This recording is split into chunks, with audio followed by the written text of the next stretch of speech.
7 দিনের জাপান সফর শেষে দুপুর 12টায় শাহজালাল আন্তর্জাতিক বিমানবন্দরে এসে সাংবাদিকদের মুখোমুখি হন জামায়াতে ইসলামের আমির ও বিরোধী দলীয় নেতা ডাক্তার শফিকুর রহমান। গাজীপুরে একই পরিবারে 5 জন হত্যার ঘটনায় নিন্দা জানিয়ে তিনি অভিযোগ করেন, আইন শৃঙ্খলার পরিস্থিতির দিকে মনোযোগ দিচ্ছে না সরকার।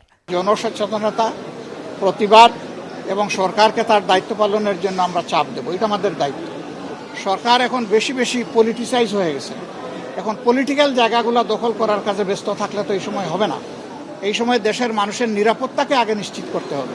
যুক্তরাষ্ট্রসহ বিভিন্ন দেশের সঙ্গে অসম চুক্তির কঠোর সমালোচনা করে জামায়াতের আমির বলেন, দেশ বিরোধী কোনো সিদ্ধান্ত হলে প্রতিবাদ জানাবে জামায়াতে ইসলামী। এইটাই একমাত্র চুক্তি না, আরো বহু অসম চুক্তি আছে।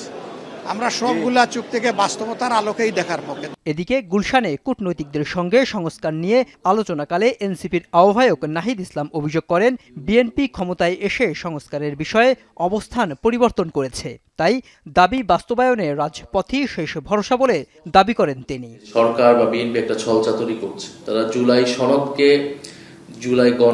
জুলাই আদেশ বা গণভোটের সাথে একটা বাইনারিতে নিয়ে গেছে এবং তার উপরে স্থান দিচ্ছে।